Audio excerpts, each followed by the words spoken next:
बहुत समय पहले की बात है। एक बूढ़ा मछुआरा और उसकी पत्नी एक जर्जर झोपड़ी में रहते थे।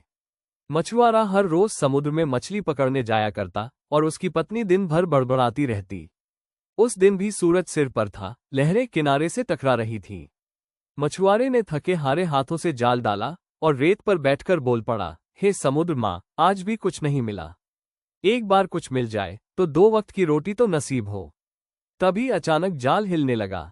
मछुआरा चौंक गया, बड़ी मेहनत से जाल को खींचा और जब देखा तो उसकी आंखें फटी की फटी रह गईं। अरे, ये तो एक सुनहरी मछली। तभी वो सुनहरी मछली बोली और उसकी आवाज जैसे किसी जादू से भरी हो, हे बूढ़े मछुआरे, मुझे छोड़ दो।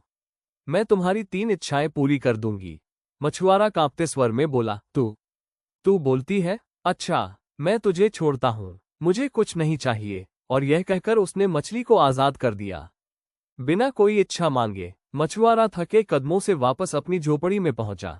उसके चेहरे पर कोई चिंता नहीं थी, बल्कि एक हल्की मुस्कान थी। उसने अपनी पत्नी को देखा और कहा, आज कुछ अनोखा हुआ। मैंने एक सुनहरी मछली पकड़ी। वो बोलती थी। उसने कहा कि वो मेरी 3 इच्छाएं पूरी करेगी। लेकिन जैसे ही उसने कहा कि उसने कुछ नहीं मांगा, पत्नी का चेहरा गुस्से से लाल हो गया। मछुआरीन चीखी, क्या तूने उसे बिना कुछ मांगे छोड़ दिया? कड़वी हंसी में, ऐसी मूर्खता, ये मौका रोज थोड़े आता है।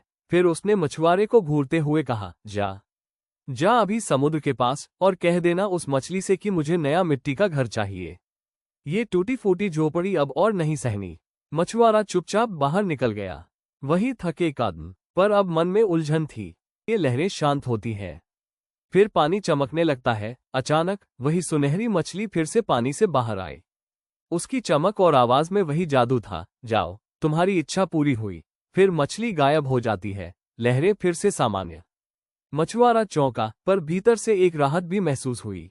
जब मछुआरा वापस लौटा तो उसकी पुरानी झोपड़ी की जगह अब एक नया, सुंदर सा मिट्टी का घर खड़ा था। मगर जैसे ही पत्नी ने उसे देखा, उसका चेहरा चमका नहीं, बल्कि उसकी आंखों में एक नया लालच चमकने लगा। वो कमर पर हाथ रखकर अकड़ते हुए बोली, अब ये मिट्टी का घर मुझे छोटा लगता है। अब मुझे चाहिए एक महल और साथ में नौकर चाकर जो मेरे इशारों पर काम करें। मछुआरा कुछ न बोल सका, बस चुपचाप फिर से समुद्र की ओर बढ़ गया। लहरों की आवाज, वही पुरानी शर्म झलकती है उसकी आवाज में, माफ करना। इस बार अब उसे महल चाहिए। कुछ पल की खामोशी के बाद पानी फिर से चमका और सुनहरी मछली प्रकट हुई। इस बार उसकी आंखों में थोड़ी उदासी थी। फिर भी वो बोली, ठीक है, जाओ। और वो फिर गायब हो गई। समुद्र अब पहले से ज्यादा शांत था। राजसी महल की पृष्ठभूमि, धीरे धीरे खुलते हुए भारी द्वार। अंदर बैठी है अब मछुआरीन, रानी की तरह। उसके हाथ में सोने की चूड़ियां, सिर पर मुकुट और चेहरे पर अब घमंड की छाया। मछुआरीन अब रानी जैसी चाल में बोली, अब मैं समुद्र की रानी बनना चाहती हूँ। और वो सुनहरी मछली, वो मेरी दासी बनेगी। मछुआरा सिहर उठा, उसका दिल कांपने लगा। ये ठीक नहीं है, पर वो जानता था अब बात सिर्फ लालच की नहीं, अहंकार की हो चली थी। फिर भी वो डरते डरते, भारी मन से एक बार फिर समुद्र किनारे गया। लहरें अब शांत नहीं थीं, उनमें बेचैनी थी। उसने कांपते स्वर में पुकारा, मछली। अब वो कहती है कि वो समुद्र की रानी बनना चाहती है। कुछ पल बीते, सुनहरी मछली उभरी, लेकिन इस बार वो कुछ नहीं बोली।